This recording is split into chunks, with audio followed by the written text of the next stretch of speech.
보실 성경 말씀은 갈라디아 5장 16절에서 18절입니다. 내가 이르노니 너희는 성령을 따라 행하라. 그리하면 육체의 욕심을 이루지 아니하리라. 육체의 소욕은 성령을 거스르고 성령은 육체를 거스르나니 이 둘이 서로 대적하므로 너희가 원하는 것을 하지 못하게 하려 함이니라.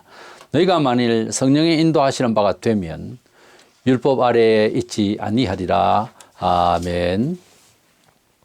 기독교의 구원은 예수 그리스도께서 우리 죄를 위하여서 대신 제물이 되셔서 행구를 받으시고 죽으신 지 사흘 만에 부활하셔서 우리를 영생 부활토록 증명을 해 주신 것을 믿는 자는 속죄함 받고 영생을 받는다 하는 것이 기독교의 구원의 도리입니다. 그런데 기독교인이 되고 난 뒤에 필수적으로 누구나 인도받아야 될 것이 성령님의 감화와 조명과 능력을 받아야 됩니다. 이것은 타 종교와 좀 다른 문제가 있는데 특수계층의 종교인들만이 아니라 누구든지 예수를 믿으면은 성령님의 감화 감동을 사모해야 합니다. 성경에 예수님에 대한 여러 주님의 그 인성이나 또는 하신 일이나 그분의 신성이나 하나님 언약에 대해서 여러 가지 도리를 우리가 배우고 익힌다고 해서 하나님을 잘 믿는 것, 그래서 어떤 효력이 있고 그런 것이 아니라 성령님의 감화를 그런 기초 말씀 위에 서서 그 말씀이 습득이 되어지고 우리가 그 믿음으로 그렇게 살 수 있는 능력을, 그런 의지적 작용을 성령께서 감화 감동 역사하셔야 되는데 사람이 사람에게 성령을 준다든지 그거는 안 됩니다. 오직 하나님께 각 개인이 다 간절히 사모하면 성령님의 감화를 받을 수가 있어요. 그래서 올해는 성령님의 이끄심을 받자 하는 이런 주제로 이제 삶의 중심을 가지고 살고자 해서 오늘 첫 주에 성령의 이끄심을 받자 이런 주제로 말씀을 나누고자 합니다. 먼저는 기독교 신앙은 하나님 말씀을 기초로 하는데 이 말씀을 따라서 살아가는 그 작용의 힘은 반드시 성령님의 기능으로서 된다. 이 점을 아셔야 합니다. 문자적으로 우리가 또 이제 문장을 이렇게 습득을 하는 것하고 그 문장 안에서 저작자의 그 심정을 다 캐내기는 상당한 시간이 필요합니다. 일반 사람이 쓴 내용도 글로서 다 표현할 수가 없는, 그래서 얘기가 길어지는 이런 것과 같이 하나님께서 우리를 어떻게 사랑하시고 하나님이라는 신은 어떤 분이며 또 우리가 하나님을 믿을 때에 우리가 하나님의 은혜를 어떻게 받는가 하는 이런 구체적인 내용들이 하나님 편에서 어렵다기보다 우리 자신이 어느 시대, 어느 나라, 어느 풍속, 어느 가정에 그런 영향권 안에서 살든지 사람이 가지고 있는 세상적인 이런 풍토에서 하나님 뜻대로 살아간다고 하는 것은 그리 쉬운 이야기가 아닙니다. 일반 문화적이고 과학적, 철학적인 것은 습득할 수 있는, 그래서 잘 가르칠 수 있는 선생님만 있으면 되는데 신학 박사가 신학적으로 아주 설명을 잘 한다고 해서 믿어지기까지는 안 되는 것이 성경이에요. 그러니까 난도 그 기억자를 몰라도 예수님이 하나님의 아들이라는 분을 깨닫고, 그것도 깨닫는 겁니다. 광적으로 믿는 것이 아니라 깨달아져요. 그렇게 깨닫고 이치적으로 이해가 되는 거예요, 자기 자신은. 근데 설명하기가 상당히 어렵겠죠. 좀 신학적으로 학습을 하고 그래서 문장이나 말로나 이렇게 설명을 잘 할 수 있는, 또 전공을 해서 할 수 있는 경우도 있지만 대부분 우리가 믿는 믿음을 성경에는 믿음의 비밀이라 그래서 이걸 다 설명을 할 수가 없는, 부모가 자식을 어떻게 사랑하고 어떻게 소망한다는 것을 말로써 그렇게 다 설명해요. 다 못하는 것과 같이 하나님 우리를 사랑하심도 그렇다는 거죠. 그래서 우리가 그 하나님 사랑을 받으면 그 사랑을 어떻게 글로써 다 설명을 하겠어요? 그래서 마음과 마음이 서로 소통이 될 때에 더 깨달음이 있겠죠. 우리는 우리대로 어느 이방 나라든 간에 이제 풍습이 있고 종교가 있고 그렇습니다. 우리 한국 조계에는 지금도 마찬가지입니다만은 조상숭배라든지 불교, 유교가 있어서 그 사상의 기초 위에서 기독교가 들어오니까 아무래도 그 밑바탕에 있어서 완전 청소를 하고 신축을 하듯이 해야 되는데 정축하듯이 이렇게 하니까 믿음이 성경에서 말하는 믿음이 아닌 그런 믿음을 소유를 많이 했다고요. 그것을 은혜를 받았다 하지만은 그게 불안정한 그런 믿음의 기초가 제대로 되지 못한 경우가 많아서 지금도 마찬가지입니다만은 유대 땅에는 거의 천년을 이렇게 종교가 외식되고 막 이럴 때에 예수님이 오셨단 말이에요. 우리는 이방인들로서 관로 외의 사람들이지만 그런 분들은 메시아가 올 것이 그들에게 예언되어진 말씀을 듣고 배우고 익혀 그래서 메시아를 기다리고 있던 사람이거든요. 근데 전자 예수님이 오셔서 내가 메시아다고 말씀을 하셨을 때 거부반응이 일어났어요. 왜냐하면 정황을 볼 때 우리 삼자 입장에서 보면 정황을 볼 때 다 받아들여야 되는 게 맞는데 어느 집에서 어느 지역에서 어떻게 탄생하시고 국가에 하다못해 돌아가시고 부활하시고까지 다 나오면 구약하시면 예언이거든요. 그러면 다 받아들일 것 같은데 아닌 거예요. 왜이냐 하면 그들은 이미 신앙이 잘못되어 있었어요. 완전히 부패해 있었기 때문에 그들이나 우리나 우리 개인이나 심령이 부패하고 심령이 악한 영으로 가득 차 있는 사람에게는 아무리 좋은 이야기를 해도 잘 안 들어갑니다. 이게 그래서 특별한 은혜가 있어야 되는 거예요. 하나님이 그 마음을 부드럽게 해주시고 은혜를 주셔야 이게 믿어지고 마음에 진리가 들어오게 되는 거예요. 그러니까 우리가 예수님을 믿는다라고 하는 1차적으로 나는 사람을 대할 때 일단 어떤 성격이고 어떤 상황이든 간에 그분이 예수님을 믿는다 하면은 나는 은혜 받은 사람이라고 여겨요. 왜냐하면 우리 심령이 세상적으로 이렇게 강력하게 있다가 예수님이 뚫고 들어오셔서 당신께서 나의 주인이 되서 나에게 생명을 부여하셨다고 하는 이 사실 자체는요 기적이에요. 이게 계시란 말이에요. 이 계시를 받아들이고 이 진리를 받아들이고 이해하고 이렇게 수용한다고 하는 것은요 인간편에 있어서 뭔가 자기가 깨어진 거야. 그러니까 존중할 수밖에 없는 그런 것까지 있다고요. 그래서 어쨌든 예수님을 내 구주로 믿는다고 하는 이 차원은 굉장히 큰 은혜의 기적을 받은 사람으로 정말 축하하고 정말 어떤 면에서 존경스러울 정도로 어떻게 그 마음을 바꿔먹었느냐 이거죠.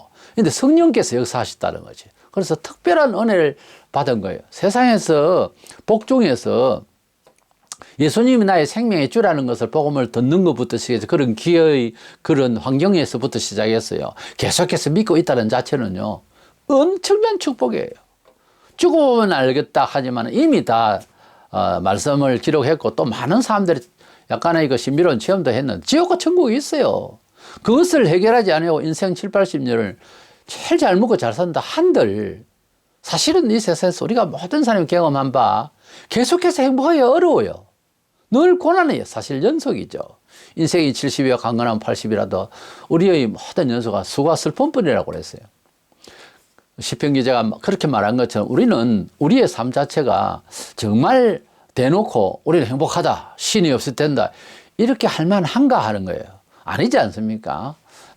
높은 자리에 올라가고 풍요해지고 싶어도 그렇게 해놓은들 그게 온전한 행복이 이어지더냐 하는 거예요. 그렇지 않는 거예요, 사실은. 어쨌든 유대인들이 율법적으로 이렇게 외식적으로 그것도 정직하지 못하게 종교가 형식화되고 로마 치하에 있을 때에 예수님을 이제 만나게 되었는데 극소수가 정신이 깨어 있어서 메시아 맞다. 우리가 조상대대로 기다리던 바로 메시아가 바로 이 예수님이다. 이렇게 받아들이는 사람도 있지만은 대부분은 예수님을 우습게 여겼어요. 십자가에 체형을 시키고 그냥 로마 치하에서 그냥 그렇게 밥 먹고 살고자 하는 그것도 종교인들, 대제사장들 급들, 제사장급들 이런 사람들 그리고 바리새인들 그 종교 지도자 율법사들 이런 사람들 주축이 돼가지고 예수를 사실은 십자가에 못 박는 큰 죄인으로 치부를 해버렸습니다만은 그렇다가 이제 예수님을 받아들여져서 은혜를 받고 정말 우리가 잘못됐다 회개하고 이래 이제 믿음으로 구원받는 법 또 은총받는 법을 이제 여러 면에 있어서 굉장히 쉽게 되어 있고요. 제사법이라든지 이런 거 다 없애버리고 이런 것을 다 수용하고 은혜를 받다가 나중에 신앙이 시들해지면 우리나 그들이나 본래 가지고 있던 기질이 나를 괴롭혔지 세상이 뭐 나를 핍박을 해서 내가 신앙이 변질됐다. 아니요. 본래 그런 정신이 내 속에 있어서 신앙이 떨어졌다. 이렇게 생각을 하면 돼요. 그래서 너무 세상적으로 똑똑하고 주장이 강하고 위치가 있고 이런 사람들은 예수를 믿고 난 뒤에 큰 시험이 올 때에 그렇지 못한 사람보다 더 위험해져요. 더 그냥 그 타락을 할 수 있거나 또 믿음을 뭐 오해하고 인간적으로 이렇게 이해를 하려고 하는 이런 시험을 받게 되면은 타인에게 문제가 있는 게 아니에요. 본인에게 이런 게 있다 생각하고 항상 조심을 해야 되는데, 그래서 변질된 갈라디아 교인들에게 바울이 갈라디아 3장 2절에서 3절에 보면 너희가 성령을 받은 것이 율법의 행위로냐 혹은 듣고 믿음으로냐, 너희가 이같이 어리석었냐, 성령으로 시작하였다 이제는 육체로 마치겠느냐. 그래서 성령 받고 예수님을 제대로 믿게 되는 것은 율법의 어떤 지식과 이런 걸 통해서 논리를 통해서냐 믿음으로냐. 기독교는 믿음의 종교라고 하거든요. 사실 믿는다고 하는 저 사람을 내가 신뢰를 한다고 하는 것은 두 가지 측면이 있잖아요. 그 사람에 대해서 여러 가지 이력을 알고 이 사람 믿을 만하다 이래서 믿는 것도 있지만은 이건 좀 비유가 될지 모르지만 남녀 관계나 이런 또 어떤 일과 일의 만남도 그래요. 그냥 좋은 게 있어요. 맞죠? 그런 경험이 있잖아요, 세상에. 그냥 오케이인 거야. 그리고, 아쉬운 점도 그 좋아하는 마음과 사랑으로 막 넘어가는 거예요. 놀라운 거죠. 그것이 데이터에 의해서 괜찮은 사람이라는 그런 답을 얻고 좋아하는 것은 나쁘게 보면요. 뭐 사이가 그렇게 돼야 되겠지만 나쁘게 보면 조건적인 거거든요. 그것이 사람의 관계에서 사랑의 관계가 아니라도 어떤 일의 관계라도 다 우리는 조건을 보고 선택을 하고 그러잖아요. 근데 조건에 맞아서 해야 될 일이 여러 가지가 많지만은 어떤 일에는요, 거기에 대한 열정 자체가 중요할 때가 있어요. 음악 같은 거, 예술 같은 데는 더 해요. 악기를 하나 만드는데도 요 악기가 얼마짜리며 누가 사용했으며 이거는 어떤 기능이 있으며 그런다고 악기를 잘 부를 수 있는 건 아니거든요. 그 자체가 좋아야 하는 것이 있어요. 그러면은 아무리 논리적으로 설명을 해도 열심히 안 나는데 내가 좋은 거는 다소 아쉬워도 악기를 사랑하고 그렇습니다. 일이. 그렇죠? 그래서 하나님을 만나고 하나님의 은혜를 받는다고 하는 것은 하나님이 주시는 메시지에 대해서 그냥 좋은 마음이 있어야 한다는 건데 그것도 어떤 면에 있어서는 약간의 운명적이에요. 우리가 스스로 안 되거든요, 그게. 그래서 뭐 사진만 뭐 예수님 본 사람도 없지만 사진 그 잘생긴 예수님 그림을 그렸던데 예수님은 볼품이 없었어요. 성경적으로 볼만한 그런 얼굴형이 아니라고 그랬어요. 그렇지만 그 예수님만 생각하면 사연을 알고 있기 때문에 무조건 좋아해야 된다는 거죠. 교회 일은 무조건 하고 좋아하는 사람이 있는가 하면 이리저리 따지다가 시간 다 보내고 이렇게 선뜻 그를 이제 취하지 못하는, 동의하지 못하는 이런 계산이 너무 많은 경우는 신앙이 발전을 못해요. 안전적인 면은 있지만은 진취하고 역사할 수 있는 힘이 약해요, 그런 사람은. 그래서 우리가 가지고 있는 강점이 어떤 때는 하나님을 의지하고 기적을 맛볼 수 있는 데는 약점이 될 수 있더라는 거죠. 이모 교수가 늙은맞게 예수를 믿었는데 그분의 책을 읽어보고 또 그분의 간증을 들어보면 아직까지도 문학적이고 아직까지도 이성적이더라고. 완전히 죽었다가 완전히 산 사람은, 즉 중생을 해가지고 거듭나서 완전 자가지고 완전 다시 살은 사람은 표현이 그렇게 안 나와요. 절대 그럴 수가 없어요. 읽어보면 아직까지도 매여 있는 거예요, 이게. 우리 사람이 예수를 안 믿다가 예수 믿고 난 뒤에 변화라고 하죠. 우리 그 변화가 어떤 식으로든지 말 표현을 할 수가 있잖아요. 표현을 할 때 가만히 들어보면은 우리가 스스럼 없이 잘 소통할 수 있는 말을 하는 사람이 있는가 하면은 여전히 세상적으로 계속 계산을 하고 말을 하는 사람이 있다고요. 그래서 완전히 죽고 완전히 살아나는 이런 영적인 그런 표현이 나오기를 원합니다. 이것은 하나님의 은혜로 되어지는 거겠죠. 그래서 율법주의로 늘 오래 살던 그 버릇이랄까 오랫도록 잠재되어 있는 것이 신앙이 약화되면서 게을러지니까 그게 자꾸만 고개를 드는 거예요. 그래서 예수님을 또 하나님을 믿는 것을 자꾸만 도리적으로 생각하고 교회 안에서 두 가지가 제일 문제예요. 하나는 신비주의, 하나님 만난다 하니까 이것도 저것도 하나님이라는 거예요. 귀신의 역사에도 하나님 비슷한 게 들어있거든요. 배 고친다든지 이상한 소리를 한다든지 꿈꾼다든지. 이게 교회가 지탱해 오면서 발전해 오면서 제일 많이 간섭을 많이 했고 또 하나는 뭔지 아세요? 도덕입니다. 왜냐하면은 하나님이 죄인을 구원하다게 할 때 죄스러운 것, 비도덕적인 것, 이거는 뭐 분명히 고쳐야 될 점이면서도 그것만 계속 이야기를 하면은 하나님께서 우리 죄인인 줄 아세요. 그건 뭐, 아무리 이제 해도 우리는 죄인이 맞아요. 근데 그것만 이야기하고 그거를 어떻게 고치려고 매를 든다고 사람이 되느냐? 안 되는 거예요, 사람이.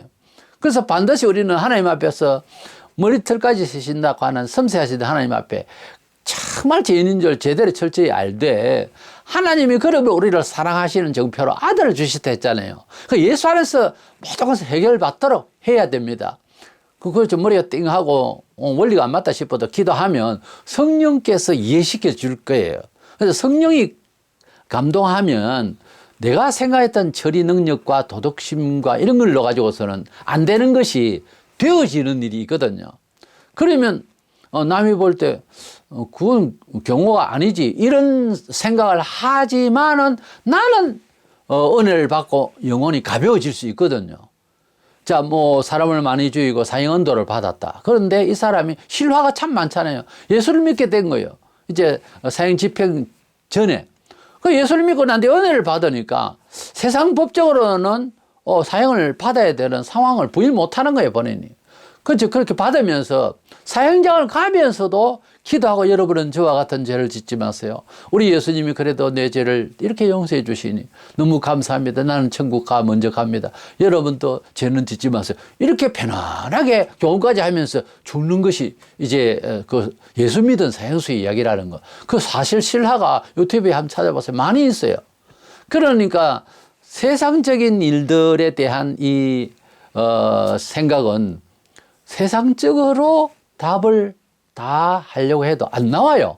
그 남이 볼 때는 뭐 저 사람이 영혼이 맑아 사람을 죽이기까지 나쁜 놈이지 이렇게 보겠지만 사람이 변화를 받으니까 성령의 감화를 받으니까 완전 새 사람이 돼 있는 거예요. 어떤 면에 있어서는 안 죽일 만하다고 사형언도를 그냥 걷어버릴 정도인데도 그는 세상 법은 안 그렇잖아요. 그와 같이 우리가 세상 일에 내 자신이나 우리 함께 살아가는데 문제가 생겼을 때 하나님 앞에 기도하고 성령으로 감화를 받고 성령의 법으로 역사하면 세상법 심지어 교회 교리법까지도 넘어서는 성령의 역사가 따로 있어요.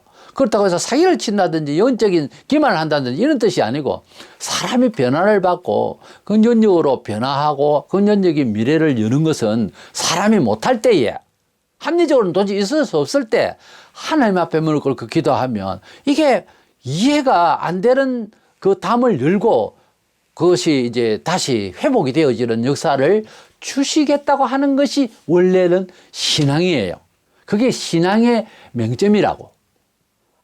아주 그것을 아셔야 됩니다. 그래서 신앙의 진짜 포인트는 뭔가 하면은 우리 사람으로서는 어떤 식으로든 답이 없을 때 하나님께서 해결을 해 주신다는 거예요. 그렇기 때문에 그리스도인은 반드시 믿음 위에 소망을 가지고 있어야 되는 거예요. 이 소망은 우리에게 큰 힘이 됩니다. 로마서 8장 2절에 보면은 우리 예수님을 믿어서 구원받는 것 자체가요. 이는 그리스도 예수 안에 있는 생명의 성령의 법이 죄와 사망의 법에서 늘 해방하였음이니라. 예수교인에 대해서 교회를 열심히 다니다가도 너무 무섭게 안타깝게 자살하는 교인이 여러 번 있어요. 심지어 목사도 자살하는 경우가 있어요.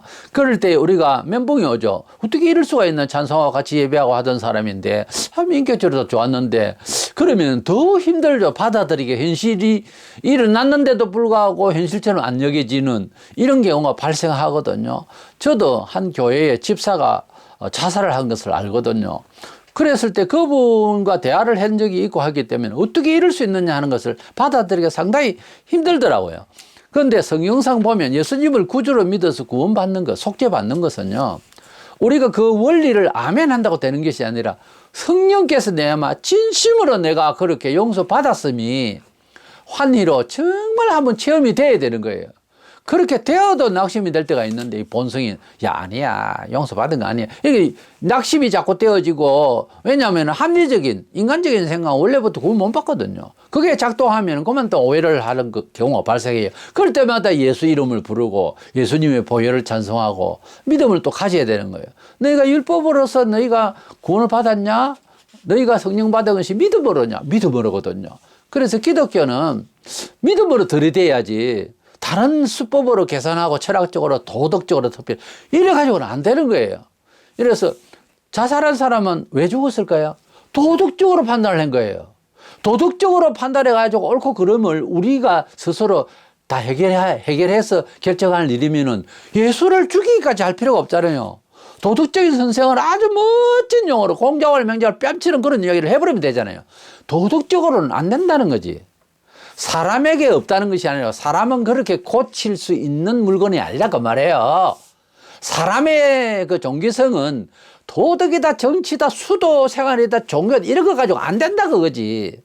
사람은 너무 존귀한데 그 너무 존귀한 것을 위하여서 대체 능력이 없다는 거예요. 스스로에도 없고 본래 사람을 그렇게 너무 귀하게 여겨놔 버렸어.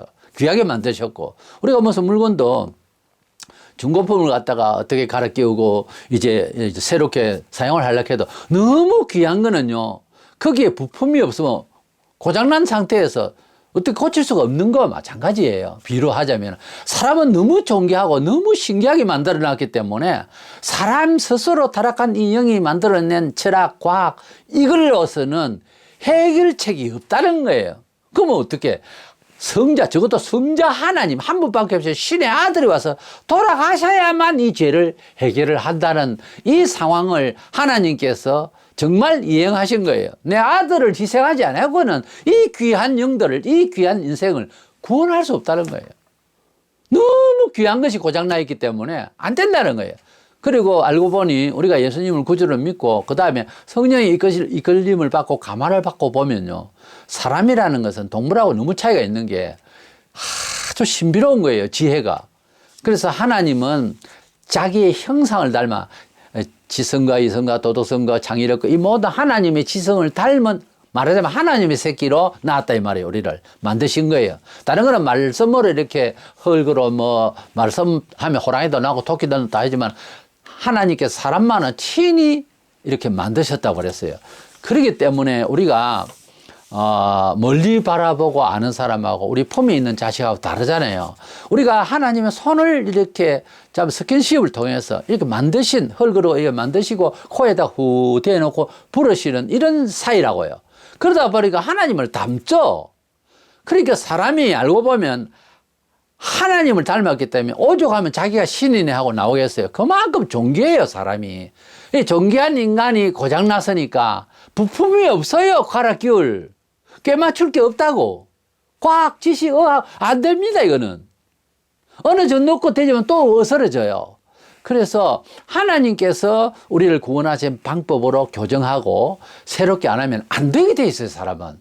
그것을 우리가 인정하고 하나님 뜻대로 살아서 복받기를 원합니다.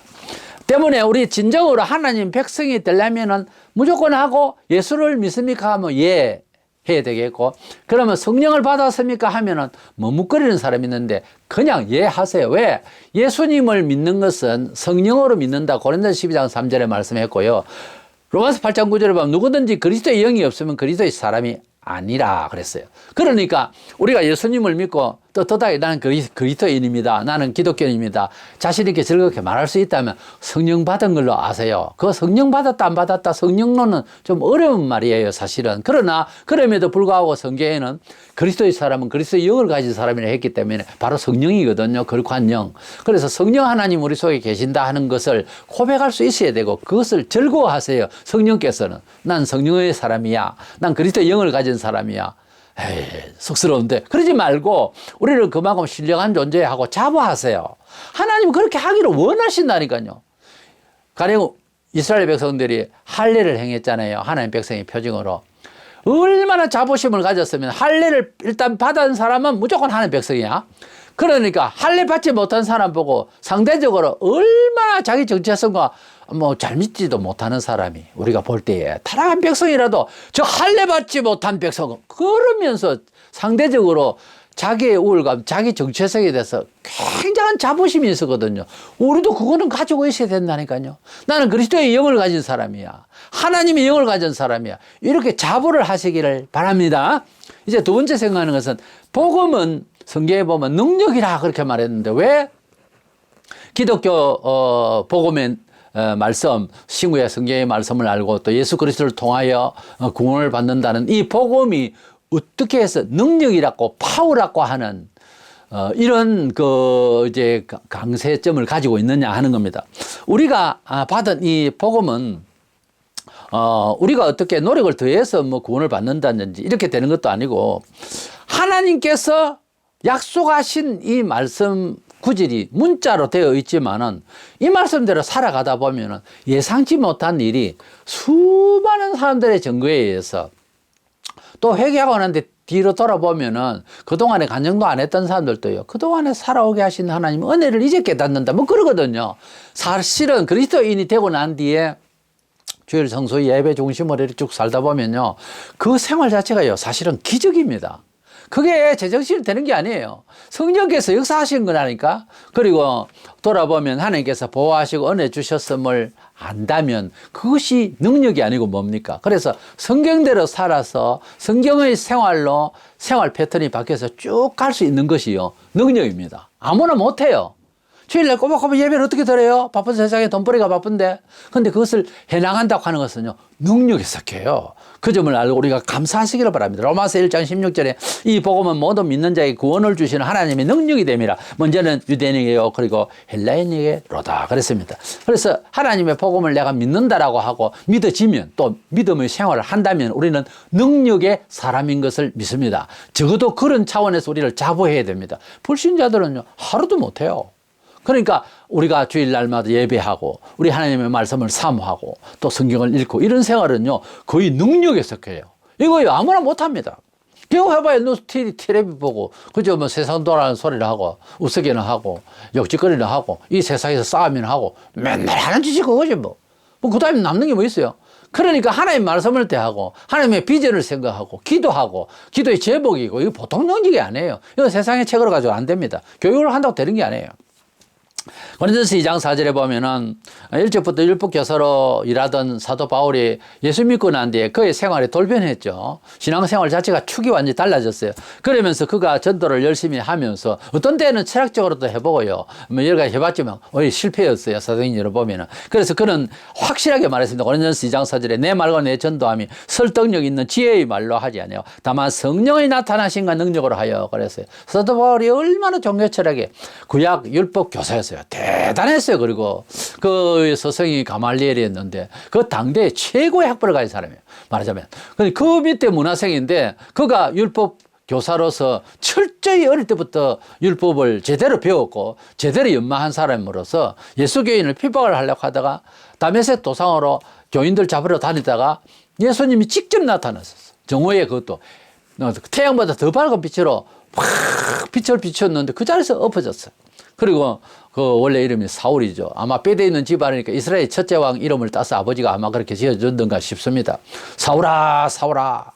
그렇게 이제 부르시고 그를 불러서서 이방인을 위한 나의 택한 것을 전도자로 삼으신 거죠. 그날 이후로 그가 여러 가지로 이제 뭐 혼란이 오겠죠. 처음에는.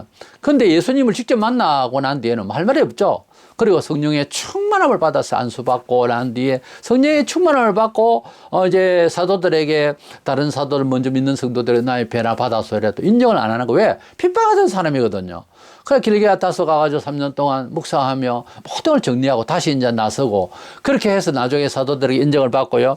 그가 목숨 바쳐서 30대 초에 부름받아서 60 초에 한 30년 동안 풀로 그렇게 장가도 안 해가고 열심히 주를 위해서 헌신하고 로마에서 목이 잘렸어. 그래서 순교를 당했다고 전해집니다. 그가 복음을 전할 때에 그가 지식이 있고요. 달병갑니다. 사실 말을 하려면. 그러나 성경에 있는 나타나심과 능력으로 복음을 전한다 하는 말씀을 하고 있습니다. 물론 베드로도 요한도 기타 모든 성도들도 사도들도 우리가 사도행 2장에서 성령의 충만함을 오순절 성령 충만 받고 난 뒤에는요. 사람들이 돌변했어요.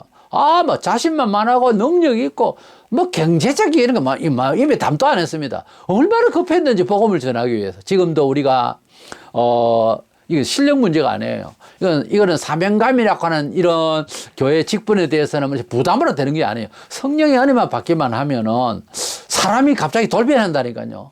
완전 가치관이 다르고 사는 중심이 달라서 말마다 그만 복음을 위해서 그것만 자꾸 하려고 그래요. 일을. 언제 밥벌이 하고 언제 밥 먹고 살 거냐. 고민도 할 줄도 모르고 사람이 복음을 전하기 위해서 최선을 다하는 그런 중심으로 살게 돼 있어요. 그런 때가 오면 나 어떻게 하나 거지 되겠는데 그런 거 걱정 마시고 그런 은혜를 받기를 원하세요. 차라리. 그러면 다 되게 돼 있어요. 그런 중심으로 일반 문화생활하고 일반 집사생활하고 장로 권사를 해도요 더 잘 될 겁니다. 꼭 사명을 안 받아도 그런 마음을 먼저 받으라니까요. 하나님이 역사하신 그 마음을 받는 것만은 받으려고 해야지. 나는 능력 받고 은혜 받으면 큰일다. 나는 손해봐. 헌금 다 해버리고 그런다는데 내가 뭐 어떻게 살 거지 되겠는데 나는 막 아프리카에서 순교할 생각도 없는데 그런 능력을 받으면 나 두려워. 이러면은 일반 생활에도 하나님 은혜를 받는 것을 갖다 못 받는다니까. 내가 꼬시는 것이 아니고 그런 그 은혜를 주시더라도 그렇게 순종하겠노라고 하는 마음을 가지면 일상생활에서도 하나님께서 은혜를 주신다고요. 아무나 사용하는 거 아닙니다. 걱정 마시고 하여튼 하나님의 은혜를 달라고 그렇게 간절한 것이 필요합니다. 고린도서 4장 20절에 하나님의 나라는 말에 있지 아니하고 오직 능력에 있습니다. 이런 말씀이었어요. 우리가 하나님 나라를 이야기하고 성도로서의 삶을 이야기할 때에 여러 가지 말들은 많은데 실제로 지갑 열어서 헌금하시오, 도우시오, 불쌍한 사람을 지갑이 안 열린다. 말만 선행이 어떻고 하나님 은혜 사랑 이야기를 하고 하는데 실제로는 그렇게 안 될 때 이게 답이 없잖아요. 그래서 능력이 뭐냐? 어떤 성숙한 성도의 내용입니다. 말하자면은 연세가 들고 나이가 들면은 지갑을 잘 열어야 된다. 그런 말이죠. 쓸데없이 말 많이 하면은 꼰대라 그래요. 하여튼 지갑 열 자리에 지갑을 빨리 여는 게 어른의 할 일이더라고요. 그만큼 인생을 살았으면 이제 능력을 보이라 그 말이죠. 능력 없는 소리들은 하지 말아요. 말은 더 잘해요, 요즘 사람들이. 그러니까 예수 믿는 사람이 능력으로 산다는 것은 곧 하나님의 나라를 행동과 몸으로 보여주는 거예요. 물질로도 보여주고 헌신적으로도 보여주고 말 100마디 전도하는 것보다 그것이 훨씬 유력하게 작용할 수가 있지 않는가 하는 것입니다. 세상은 날로 악해져 가고 있고요. 복음대로 살려면은 점점 더 완악해진 세상이라서 성령님의 감화가 정말 절실한 그런 시대를 우리가 살고 있습니다. 새 희망들을 가지고 설계를 하겠지만 조금은 두리뭉실한 것 같아도 근본을 내가 말씀드립니다. 원래는 성령님의 감화를 받기 위해서 짬짬이 기도하시고 간절하시고 해서 도전하기 전부터 미리 준비되고요. 또 도전할 때는 더더욱 간절하고요. 이래서 성령님의 무장을, 성령님의 칼을, 말씀의 칼과 성령님의 뜨거운 그 능력을 가지고 이 세상의 일들이 어떻게 돌아갈지 몰라도 하나님 나라를 지켜주심을 그 성령님의 놀라우신 능력을 힘입고 믿음의 이제 갑옷을 입고 정말 우리가 하나님의 능력 가운데서 이 세상을 이기는 이런 설명할 수 없지만 확실한 비법을 우리가 항상 채워서 긴장을 가지고 그래서 이 새해를 성령의 이끄심대로 정리하겠다. 여러 가지 방식이 있겠고 또 사유하는 형식이 있겠지만은 기도에서 성령의 인도를 받겠다. 자관. 성령님이 어떤 문제에 대해서도 해결하고 성령님이 어떤 문제를 설정하고 성령님이 인도하시기를 간절한 물론 말씀의 기초에 의해서 간절한 그런 한 해가 되기를 소망하시면 틀림없이 2022년 또 12월 끝에도 원래는 성령님의 인도를 받기 위해서 얼마나 간절했던가 새해는 더 충만해야 되겠다. 그래서 2023년 때에는 성령 충만을 해라고 할 겁니다. 성령의 이끌림을 받는 것부터 좀 더 많이 강화되는 올해가 되어서 은총의 사람이 되기를 축원합니다.